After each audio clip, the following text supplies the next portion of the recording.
నమస్తే welcome to Suman TV. ప్రస్తుతం నేనున్నాను లక్ష్మీ పంచగవ్య ఆయుర్వేద క్లినిక్ లో. సో మేడం తో ఉన్నాము. నమస్తే మేడం. నమస్తే అమ్మా. మేడం, ఇప్పుడు సాధారణంగా చూసుకుంటే చాలా వరకు వర్క్ ఫ్రమ్ హోమ్ చేసే వాళ్ళు కావచ్చు, వీళ్ళందరికీ నరాలు వెనకాల మెడ వెనకాతల నరాలు బాగా లాగేయటం, అదేంటంటే మెడ ఊడిపోయి పడిపోతుందేమో అన్నంత ఇబ్బందిగా ఉంటుంది. దీనికి కారణాలు ఏమి ఉండొచ్చు మేడం? ఎక్కువ వర్క్ చేయడం అంటారా? ఇది ఫస్ట్ నరాల గురించి మీరు అంటున్నారు కదా, ఇది వర్టిబ్రల్ కాలమ్ అమ్మా. ఓకే, ఓకేనా. ఇది ఎప్పుడైతే మన స్పైనల్ నరాల వీక్నెస్ అంటారు దాన్ని. దానికి నరాలకి సంబంధించి ఉంటుంది చెప్తున్నాను. ఇది ఎప్పుడైతే వర్టిబ్రల్ కాలమ్ లో మనకి ఎప్పుడైతే ఈ బల్జ్ అయిపోతా ఉంటది, ఇది first C1 C3 C4 C6 C7 ఇవన్నీ కూడా వర్టిబ్రల్ కాలమ్. ఇది దీని నుంచి స్పైనల్ కార్డ్ అటాచ్ అయి ఉంటుంది అనమాట. సెవెంత్ బోన్ లో అటాచ్ అయి ఉంటుంది. అప్పుడు ఏమవుతుందంటే దీనికి మనకి యంగుగా ఉన్నప్పుడు ఓకే, దానికి వాటర్ 90% దాకా వాటర్ ఉంటుంది. ఎప్పుడైతే మనకి ఏజ్ పైపడే కొద్ది ఏమవుతుందంటే డ్రై అయిపోతా ఉంటది. ఎంత వరకు మేడం? ఏ ఏజ్ నుంచి? 30 నుంచి 50 వరకు. ఇంకా మనకి ఎప్పుడైతే ఏజ్ పైపడే కొద్ది కూడా మనకి ఏంటంటే డ్రై అయిపోతా ఉంటది. ఇక సర్వికల్ స్పాండిలైటిస్ అంటే ఏంది అంటే, ఇక ఏజ్ పైబడే కొలితే ఇప్పుడు డ్రై అయిపోతూ ఉంటది కదా. ఈ డ్రై అయిపోయినప్పుడు ఏమవుతుందంటే మనకి ఎక్కువ బరువు మోసిన వాళ్ళకి కానీ, తల మీద పెట్టి బరువు మోస్తారు కదా వాళ్ళకి కానీ, బైక్ మీద తిరిగేవారు కానీ, మనకి ఇది సిస్టమ్ ముందు కూర్చునే వాళ్ళు కానీ, ఇది మళ్ళీ ఎక్కువ ఫోన్లు మాట్లాడుతూ ఇవి ఉంటాయి కదా, దానికి ఇదంతా మొత్తం ఏంటంటే ఎప్పుడైతే బోన్స్ కి మనకి ఎప్పుడైతే బల్జ్ అవుతుందో అక్కడ నరాలు చితుకుపోతాయమ్మా. నరాలు చితుకుపోయి బ్లడ్ సప్లై అన్నది సరిగా అవ్వకుండా ఉంటుంది. అప్పుడు దానికి ఏంటంటే ఎప్పుడైతే ఆ నర్వస్ సిస్టమ్ డ్యామేజ్ అవుతుందో ఈ చెయ్యి మూమెంట్ కూడా ఇంకా తగ్గిపోతూ ఉంటుంది. దీన్ని కూడా ఒకవేళ మనం ఏదైనా పట్టుకున్నామంటే చెయ్యి జారిపోతూ ఉంటది. దీని పట్టిత్వం తగ్గిపోతూ ఉంటది. మనకి ఎప్పుడైతే సర్వైకల్ స్పాండిలైటిస్ అంటే ఇది చేతులు కానించి ఇదంతా మొత్తం నర్వస్ సిస్టమ్, ఈ బ్రెయిన్కి వెళ్ళే నర్వస్ కానీ, మనకి ప్రతి ఒక్క బోన్ నుంచి కూడా నరాలన్నీ కూడా ఈ బోన్స్ జాయింట్ లోన్సే మొత్తం స్ప్రెడ్ అవుతాయి బాడీకి. అయితే జ్ఞాపక శక్తి కూడా మేడం? ఇది ఎప్పుడైతే మనకి ఈ బోన్ కి ఎప్పుడైతే కార్టిలేజ్ అన్నది తగ్గిపోతుందో, నరం ఒత్తుకుపోతుందో, దానికి ఎక్కడ వరకు ఉన్నదో అదంతా కూడా డ్యామేజ్ అవుతుంటుంది. బ్రెయిన్కి వెళ్ళే నర్వస్ సిస్టమ్ కూడా ఒట్టిగో వచ్చేస్తూ ఉంటుంది. హెడేక్ వస్తుంది దానికి. ఓకే, పొద్దున్నే లెగంగానే తల గిర్రని తిరిగిపోతూ ఉంటుంది. అసలు ఒకటి కాదు వాళ్ళకంటే సర్వికల్ స్పాండిలైటిస్ అంటే అసలు చెప్పలేం, నరకయాతన చూస్తారు దీనికి. ఎప్పుడైతే పాపం వాళ్ళకి తెలియదు ఏంటంటే C3లో బల్జ్ అయింది, C4లో బల్జ్ అయింది, C5లో బల్జ్ అయింది, ఇలా చెప్తారు. అంతే, ఎక్స్రే తీసి చెప్తారు కదా.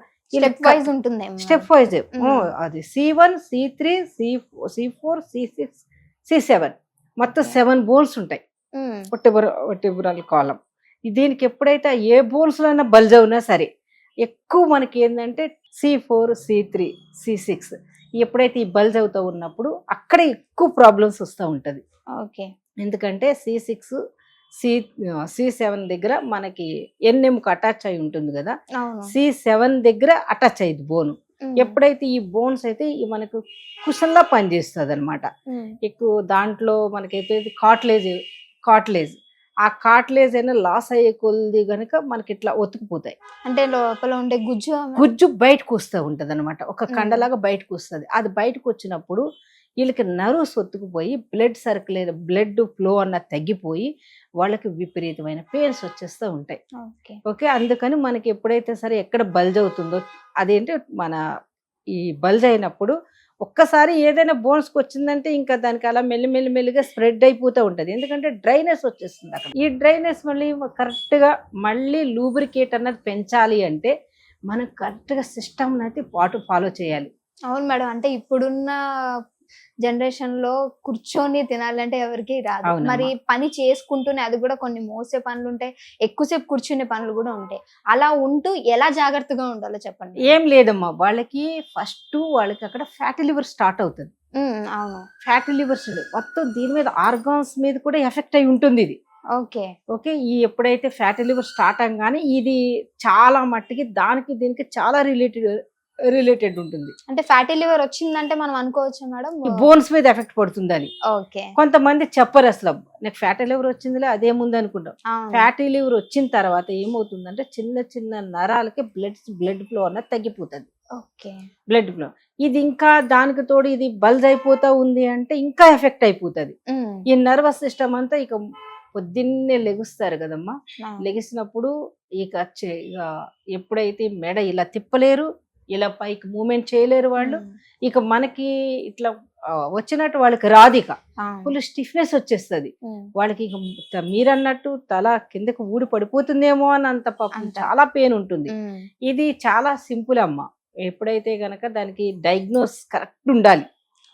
డయాగ్నోస్ కరెక్ట్ గా చేస్తాం కదా, దానికి ఏది బల్జ్ అవుతుంది, అసలు ఏ కారణాల వల్ల వస్తుంది, ఇది వీళ్ళకి ఫ్యాటీ లివర్ ఎంత ఉంది, దీనికి ఈ మనకి కాట్లేజ్ ఎంత అరిగిపోయింది, దీన్ని అంతా డిఫెండ్ ఉంటుంది అనమాట. ఓకే, దాన్ని బట్టి కరెక్ట్ గా మనం ఇస్తామనుకో, ట్రీట్మెంట్ ఇచ్చినప్పుడు వాళ్ళకి సర్వికల్ స్పాండిలైటిస్ చక్కగా తగ్గిపోతుంది, అంత సఫర్ అవ్వాల్సిన పని ఉండదు. మంచి దానివల్ల ఒకవేళ సర్వైకల్ స్పాండిలైటిస్ కానీ వదిలేస్తే ఆపరేషన్ చేస్తారు. అది ఆపరేషన్ చేసినాక కూడా కొంతమంది చూడండి వస్తున్నారు, కొంతమందికి సక్సెస్ అవుతుంది, కొంతమందికి సక్సెస్ కాదు. అక్కడ నరాలకు చిన్న చిన్న నరాలు కట్ అవుతాయి కదా, దాని నుంచి చాలా ఎఫెక్ట్ కదా. చిన్న బ్రెయిన్ అక్కడే కదా మొత్తం, అదంతా హాయి పుట్టంతా మనకి ఇక్కడే ఉండేది కాబట్టి చిన్న చిన్న నరాలన్నీ డ్యామేజ్ అవుతా ఉంటాయి. అవి డ్యామేజ్ అయినప్పుడు చాలా ప్రాబ్లమ్స్ వచ్చేస్తాయి అన్నమాట. అందుకని ముందుగానే సర్వైకల్ స్పాండిలైటిస్ అశ్రద్ధ చేయకుండా చక్కగా నేను ఇంకా వాళ్ళకి బాగా ఎక్స్ప్లెయిన్ చేసి అసలు ప్రాబ్లమ్స్ ఏమొస్తుందని చెప్తాము. దాన్ని బట్టి క్లియర్ చేసుకుంటే సర్వైకల్ స్పాండిలైటిస్ మంచిగా క్లియర్ అయిపోతుంది అమ్మా. ఏదైనా సరే తొందరగానే తగ్గిపోతుంది, కానీ ఊరికి ఇంత సఫర్ అవ్వాల్సిన పని ఉండదు. సో అయితే మేడం మన దగ్గర ఎలాంటి ప్రోడక్ట్స్ ఉంది, ఏం తీసుకుంటే వాళ్ళకి ఈ ప్రాబ్లం నుంచి బయటపడే సొల్యూషన్ ఉంటుందంటారు? అవునమ్మా, ప్రతి ఒక్కరికి ఏముందంటే నేను అమృత సంజీవిని ఒకటి ప్రిపేర్ చేస్తాను, దాంతో పాటు ఇంకా వేరే మెడిసిన్ వస్తాయి. అలా కాల్షియం తక్కువైందా, విటమిన్ డి తక్కువైందా, ఏం తక్కువైనా చూసి దాని ప్రకారంగా మెడిసిన్ ఇస్తాం కదా, వాళ్ళకి చక్కగా ఎక్కడెక్కడ బల్జ్ అవుతుందో అదంతా కూడా రికవర్ అయిపోతుంది. వాళ్ళకి ఫుడ్ కూడా కొంచెం చేంజ్ చేసుకోమని చెప్తాం. ఓవర్ గా ఫుడ్ తీసుకున్నా అది దానికి కూడా కొంచెం ఎఫెక్ట్ ఉంటుంది. ఎందుకంటే ఫ్యాటీ లివర్ వచ్చిన తర్వాత ఫుడ్ సరిగా అరగదు కదా, అరగలేనప్పుడు ఎప్పుడు కొంచెం తక్కువ తీసుకుంటూ ఉండాలి. అంటే ఏ టైప్ ఆఫ్ ఫుడ్ తీసుకోవాలి మేడం? అంటే మంచి వెజిటేబుల్స్ కానీ, వెజిటేబుల్స్, ఫ్రూట్స్, నట్స్ అలాంటి మంచి ఫుడ్ తీసుకోవాలి. వీళ్ళు బేకరీ ఫుడ్ కానీ, ice creams, cool drinks, junk foods లాంటివి మొత్తం అవి కొంచెం అవాయిడ్ చేసుకుంటే మంచిది వీళ్ళకి. ఎందుకంటే ఫ్యాటీ లివర్ వచ్చినాక వాళ్ళకి ఎక్కువగా ఫ్యాట్ గానే కన్వర్ట్ అవుతుంది కాబట్టి అలా బయట ఫుడ్ మానేసుకోవటం బెటర్. ఏ బోన్స్ కి వచ్చినా సరే ముందు బయట ఫుడ్ అన్నది కొద్దిగా అవాయిడ్ చేసి ఇంట్లోనే మీరు మంచిగా తయారు చేసుకుని తింటే చాలా మంచిది. ఇది ఒకటే కాదు, వీళ్ళు ఏదో సర్వైకల్ స్పాండిలైటిస్ అనేది ఇక్కడ ఆపరేషన్ చేసుకుంటే తగ్గిపోతుంది కదా, లేకపోతే దీనికి మెడిసిన్ వాడేస్తే తగ్గిపోతుంది కదా, అలా ఏంటంటే లైఫ్ స్టైల్ అన్నది వీళ్ళు మార్చుకోవాలి కొంచెం. ఇది కేవలం ఎక్కువ లైఫ్ స్టైల్ నుంచి కూడా వస్తుందమ్మా. లైఫ్ స్టైల్ కూడా మార్చుకుంటా ఉంటే మనం బాధలు పడకుండా దాన్ని చెక్ పెట్టొచ్చు. Thank you. నమస్తే అమ్మ.